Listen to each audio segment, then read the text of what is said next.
오늘 주제는 도덕은 어디에서 오는가? 그 몸의 철학이 지난 시간에 진리 문제, 언어 문제 이런 것들을 이제 몸의 철학적 관점에서 정리를 해드리고 소개를 해드렸는데, 그런 몸의 철학을 받아들이면 우리가 이해하는 도덕은 어떤 형태로 바뀌게 될까?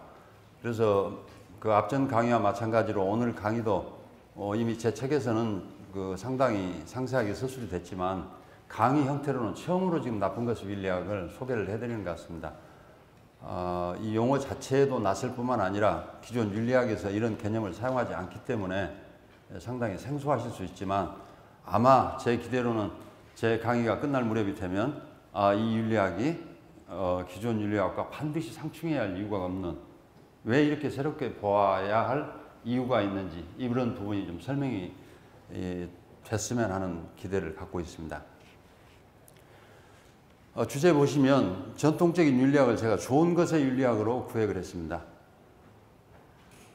반면에 제가 오늘 소개해드릴 이제 세 번째 항의 나쁜 것의 윤리학과 어떤 차이가 있는지를 대비시키기 위해서 지금까지 전통적으로 이해되어 온 윤리학이 어떤 특징을 갖고 있는지를 한번 정리해드리고, 이어서 두 번째 논제는 우리가 가치론이라고 얘기할 때, 가치 문제를 얘기할 때 크게 도덕적 가치와 미학적 가치를 크게 구분합니다. 가치론 부분에서. 그러니까 도덕적 가치도 당연히 가치의 한 영역입니다.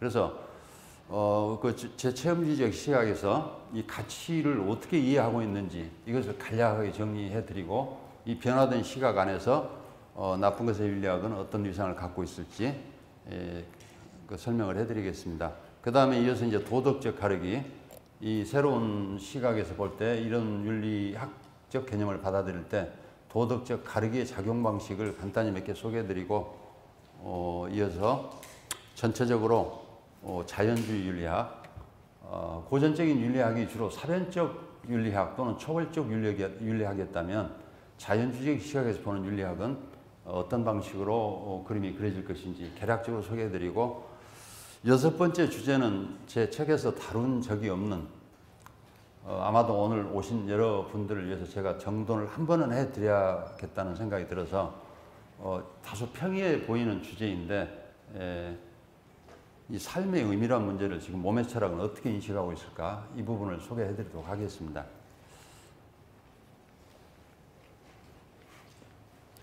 윤리적인 문제는 고전적으로 크게 두 갈래로 나눠서 이해가 됩니다.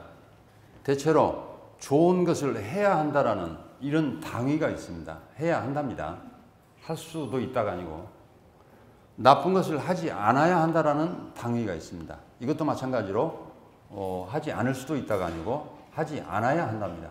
이 두 개의 형태, 해야 한다라는 형태거나 하지 않아야 한다는 형태거나 공통적으로 우리에게 어떤 강한 지금 규범성을 요구를 합니다. 규범성이란 말은 우리에게 어떤 강제성, 도덕적 강제성 같은 것을 지금 담고 있죠. 그래서 전통적으로 이 윤리학이 이 두 국면을 하나로 묶어서 다루어 왔던 것이 사실입니다. 그러니까 어떤 윤리학 이론이든 하지 않아야 한다, 해야 한다를 하나의 묶음으로 간주해왔다는 말씀입니다. 제가 여기서 분리시키려고 하는 것은 이게 같은 묶음이 아니라는 것입니다. 잠시 후에 설명드리겠지만 우리가 받아들이고 있는 성격이 굉장히 다르고, 그런데 특이하게 왜 철학은 지속적으로 저 두 개를 한 묶음으로 다룰 수 있을 것이라고 생각해 왔을까? 그래서 이 구획을 해내는 것이 저로서는 오늘 이 강의의 가장 큰 목표이고, 실제로 나쁜 것을 윤리학으로 옮겨온다 하더라도 더 구체적인 우리 현실에서 생겨나는 윤리적인 문제는, 아주 섬세한 문제들은 복잡하게 여전히 얽혀 있을 겁니다. 그래서 제가 그걸 말끔히 해결해 드릴 수는 없지만 이 시각을 바꾸고 이 구분을 새롭게 하는 것이 우리에게 어떤 의미를 갖게 되는지, 왜 우리 시대에 필요한지 이 부분에 초점을 맞춰서 말씀드리도록 하겠습니다. 좋은 것의 윤리학은 동서양의 주류적 윤리학이라고 말씀드릴 수 있을 정도로 주요 이론들이 좋은 것의 윤리학을 다룹니다. 대표적으로 플라톤, 칸트, 또 주자, 이런 철학자들을 다 들 수 있겠는데, 보편적 도덕 원리를 밝히는 것이 윤리학의 주된 목표라고 생각을 해왔습니다. 그래서 이 보편적 도덕 원리를 밝히는 그 구체적인 탐구 대상이 뭔가 하면은 최고선입니다. 가장 상위에 있는 선을 발견하기만 하면 이것에 의해서 나머지 모든 문제가 설명될 수 있을 것이라고 가정했던 것 같습니다. 대표적으로는 이제 플라톤을 들 수 있겠죠. 여러분도 이제 들어서 아시는 선의 이데아라는 개념은 최고선입니다. 가장 상위에 있는 이 최고선이 설정이 되면 그 이하에 있는 모든 좋은 것들은 이 최고선으로 수렴됩니다. 모든 좋은 것들이 이 최고선으로 궁극적으로는 수렴될 수 있는 종류의 조음들이란 말입니다. 그래서 이 최고선을 발견하는 것이 그 도덕적 탐구의 그 일과제처럼 인식이 됐는데, 최고선을 규정함으로써 다른 모든 좋은 것을 수렴하려는 시도, 그래서 이런 시도를 제가 다 묶어서 도덕주의 이렇게 부릅니다. 도덕주의라고 부른 것은 도덕적 가치가 우리 모든 가치의 최상위에 있다는 믿음을 제가 도덕주의 이렇게 부릅니다. 대표적으로 이 동아시아에서는 유학적 전통이 한 3000여 년 지속되면서 도덕주의가 거의 기본 가정처럼 받아들여진 것 같습니다. 유학적 세계관 안에서는 도덕적 가치가 최상위의 가치입니다. 그러니까 무슨 예술적 가치, 미학적 가치, 뭐 과학적 가치, 모든 가치들이 있겠지만 경제적 가치, 그것을 다 넘어서고 수렴할 수 있는 가치라고 인식을 했던 것 같아요. 또 하나 제가 지적하고 싶은 것은 이 좋은 것의 윤리학이 갖고 있는 가정 중에 나쁜 것은 최고선의 원리에 의해서 그 반대편에 부수적으로 정의되리라고 가정한 것 같습니다. 대표적으로 이제 또 다시 플라톤 들 수 있죠. 플라톤의 철학 안에는 악이 없습니다. 선만 있어요.